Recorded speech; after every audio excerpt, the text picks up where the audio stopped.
भाजपा राष्ट्रीय अध्यक्ष अमित शाह पश्चिम बंगाल के दौरे पर है। मेयर रोड पर रैली को संबोधित कर रहे हैं, सुनते हैं उनको। बंगाल में परिवर्तन के संकल्प के साथ बोलिए, भारत माता की,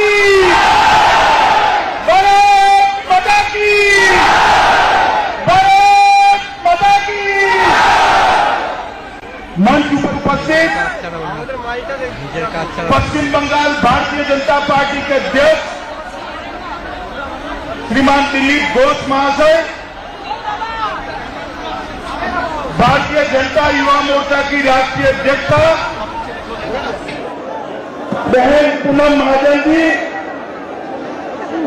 हमारे केंद्रीय मंत्री सरदार अहलूवालिया जी, हमारे केंद्रीय मंत्री भाई श्री बाबुल सुप्रियो जी, मुरलीधर राव जी, श्री प्रकाश जी, बंगाल के प्रभारी भाई कैलाश विजयवर्गीय जी, बंगाल के पूर्व अध्यक्ष श्रीमान राहुल सिन्हा जी, ममता जी को उखाड़ फेंकने के लिए हमारे साथ आए हैं ऐसे भाई मुकुल रॉय जी, यहां से ही सांसद श्रीमती रूपा गांगुली जी, स्वपन दास गुप्त जी, देवजीत सरकार जी, श्री मनोज टिक्का जी, और आज की रैली में लाखों की संख्या में आए हुए प्यारे युवा मित्रों, भाई और बहनों, मित्रों, ये रैली इस बात को दिखाने वाली है, इस बात की परिचायक है कि बंगाल के अंदर परिवर्तन होने जा रहा है, बंगाल के अंदर परिवर्तन होने जा रहा है। ये पश्चिम बंगाल है, बंगाल राजपुस्तक रमन, स्वामी विवेकानंद, रविंद्रनाथ टैगोर, सुभाष बाबू, बंकिम चंद्र चट्टोपाध्याय, चैतन्य महाप्रभु, काजी नजरुल इस्लाम और भारतीय जनता पार्टी के स्थापक श्यामा प्रसाद मुखर्जी की जन्मभूमि। मित्रों, उठे जा। जब युवा मोर्चा की ये रैली हो रही है, आज के दिन ही बंगाल के सपूत खुदीराम बोस का शहीद दिन है। यही खुदीराम बोस ने 18 साल की आयु में इस देश के लिए फांसी के तख्ते पर चढ़कर अपना भारत माँ के प्रति बलिदान देने का काम किया है। मित्रों, बहुत समय से रैली तय, रैली के बारे में अनेक प्रकार के व्यवधान डालने का काम किया गया। आज बंगाल की जनता इसको देख न पाए, इसलिए सारी बांग्ला चैनलों को डाउन कर दिया गया है। अब ये रैली बंगाल की जनता देख नहीं पाती है, मगर ममता जी कान खोलकर सुन लो, हमारी आवाज बंद करने से यहां रुकेगी नहीं। पूरे बंगाल के हर जिले में मैं जाऊंगा और तृणमूल कांग्रेस को उखाड़ फेंकने के लिए आंदोलन लेकर जाएंगे। लोकतंत्र का इतिहास उठाकर देख लीजिए, जिन्होंने आवाज दबाने का प्रयास किया है, आवाज और मुखर बड़ी होकर जनता तक पहुंची है, कोई लोकतंत्र में आवाज दबा नहीं। मित्रों, पूरे एयरपोर्ट से रैली तक उन्होंने बैनर लगाए हैं, बांग्ला विरोधी बीजेपी घोड़े। ममता जी, मैं आपको पूछना चाहता हूं, हम कैसे एंटी बांग्ला हो सकते हैं? हम कैसे बंगाल विरोधी हो सकते हैं? हमारी पार्टी की स्थापना ही बंगाल के महान सपूत श्यामा प्रसाद मुखर्जी ने की। अरे ममता जी, हमारा बांग्ला के प्रति आदर, प्रेम, पूज्य भाव वोट के लिए नहीं है, हम रामकृष्ण परमहंस और विवेकानंद को हृदय से पूजन करते हैं, हमारे हृदय में बसाकर उनके आदर्शों पर। आप भूल गई हो इंदिरा जी के जमाने में ही कहा जाता था इंदिरा इज इंडिया और इंडिया इज इंदिरा। हम बांग्ला विरोधी नहीं है, मगर ममता विरोधी जरूर है। तृणमूल कांग्रेस का विरोध करने में आया। मित्रों, अभी कुछ दिन पहले संसद के अंदर एनआरसी पर चर्चा हो रही थी और ममता जी ने पूरे दिल्ली में एनआरसी का विरोध करने का काम किया। मैं पश्चिम बंगाल की जनता को कहने आया हूं, ये एनआरसी क्या है? एनआरसी है आसाम के अंदर से विदेशी घुसपैठियों को चुन चुन कर चिन्हित कर बाहर निकालने की प्रक्रिया एनआरसी। इतनी बड़ी रैली है, लाखों लोग हैं। मुझे बताइए, बांग्लादेशी घुसपैठियों को अलग अलग करना चाहिए या नहीं करना चाहिए? जरा जोर से बोलिए, करना चाहिए या नहीं करना चाहिए? ममता दीदी, एनआरसी आपके रोके से नहीं रोकेगी। आप भी विरोध कर लीजिए।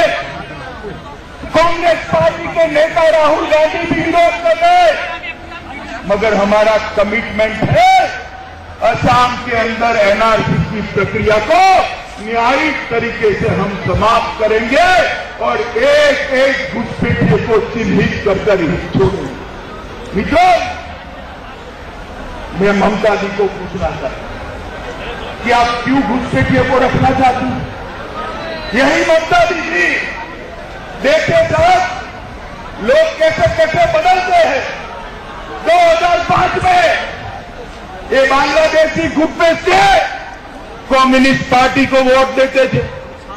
ममता दी ने लोकसभा सर पे ले ली, लोकसभा के अध्यक्ष पर, स्पीकर पर कागज फेंके, लोकसभा बंद करा दी और नारा लगाया बांग्लादेशी घुसपैठियों को बाहर निकालो। आज वही बांग्लादेशी घुसपैठिए तृणमूल कांग्रेस की वोट बैंक बने हुए हैं, वोट बैंक बने हुए। और ममता दी उनको बांग्लादेश में, उनको भारत में रखना चाहती है, असम में रखना चाहती है। ममता दी, ये स्पष्ट करिए, कांग्रेस पार्टी के अध्यक्ष स्पष्ट करें कि आप देश की सुरक्षा को आगे रखते हो या अपने वोट बैंक की पॉलिटिक्स को आगे रखते हो। मित्रों, एनआरसी जो काम कर रही है वो आसाम एकॉर्ड के तहत कर रही है। ये आसाम एकॉर्ड को किसने बनाया? आसाम एकॉर्ड को उस वक्त के देश के प्रधानमंत्री 1985 में राजीव गांधी थे, उन्होंने बनाया। उस वक्त कांग्रेस को कोई दिक्कत नहीं थी, मगर आज वोट बैंक पॉलिटिक्स के लिए राहुल गांधी अपना स्टैंड स्पष्ट नहीं करते। मित्रों, मैं इतनी बड़ी लाखों की भीड़ को पूछना चाहता हूं कि बांग्लादेशी घुसपैठिए देश की सुरक्षा पर खतरा है या नहीं है? जरा जोर से बोलिए, खतरा है या नहीं है? बंगाल के अंदर जो बम धमाके होते हैं वो बांग्लादेशी घुसपैठिए करते हैं या नहीं करते हैं? उनको निकाल बाहर करना चाहिए, नहीं करना चाहिए? ममता दी, मैं बता देता हूं, हम भारतीय जनता पार्टी के कार्यकर्ता हैं। हमारे लिए देश सबसे पहले है, वोट बैंक बाद में आता है। और हम एनआरसी की प्रक्रिया कितना भी विरोध कर दो, हम अटकाएंगे नहीं। और यहां बंगाल में आकर तृणमूल कांग्रेस भ्रांति फैला रही है कि एनआरसी के तहत शरणार्थी भी चले जाएंगे। मैं आज इस मंच से पश्चिम बंगाल में जितने शरणार्थी है सबको आश्वस्त करना चाहता हूं कि भारतीय जनता पार्टी की सरकार सिटीजनशिप अमेंडमेंट बिल 2016 लेकर आई है, जिसके तहत अफगानिस्तान, पाकिस्तान और बांग्लादेश के आए हुए क्रिश्चियन, बौद्ध और हिंदू शरणार्थियों को नागरिकता देने का प्रावधान है। कोई शरणार्थी को वापस भेजने का कोई कार्यक्रम नहीं। ममता जी, भ्रांति फैलाना बंद करो। कहां जाएंगे मेरे शरणार्थी भाई? शरणार्थी भाइयों को यहां रखना ये भारत सरकार की जिम्मेदारी है। और मैं ये भी पूछना चाहता हूं, तृणमूल कांग्रेस को यह भी पूछना चाहता हूं कि मुझे बताइए, जब सिटीजनशिप अमेंडमेंट बिल 2016 लोकसभा और राज्यसभा में आएगा, शरणार्थियों को नागरिकता देने का अमेंडमेंट आएगा, आप समर्थन करोगी या नहीं करोगी, इसकी स्पष्टता करना चाहिए। तृणमूल कांग्रेस पार्टी ने इस मुद्दे पर स्पष्टता करनी चाहिए कि अफगानिस्तान, पाकिस्तान और बांग्लादेश से हिंदू, बौद्ध और क्रिश्चियन शरणार्थी जो यहां शरण लेकर आए हैं, उनको नागरिकता देने में कांग्रेस पार्टी और तृणमूल कांग्रेस पार्टी सहमत है या नहीं है, इसका अभी चुनाव के पहले घोषणा करना चाहिए। मित्रों, ह्यूमन राइट की बात कि जो घुसपैठे हैं उनके मानव अधिकार का क्या होगा, मैं पूछना चाहता हूं कांग्रेस पार्टी और तृणमूल कांग्रेस को।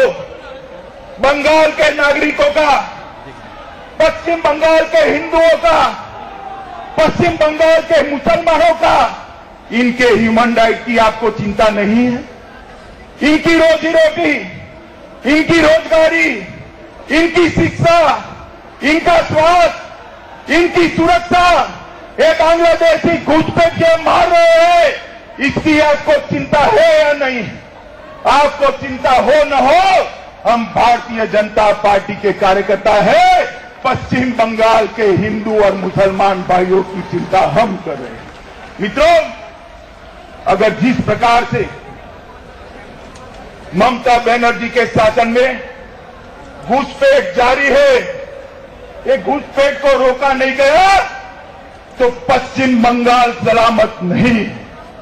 और घुसपैठ रोकने का सबसे कारगर रास्ता एनआरसी है, इसीलिए आसाम में एनआरसी की प्रक्रिया को शांति से समाप्त करना चाहिए।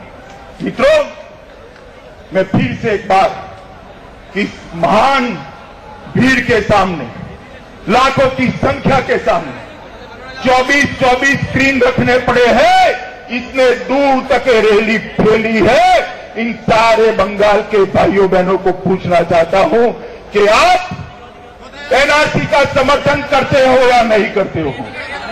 जरा जोर से बोले, करते हो या नहीं करते हो?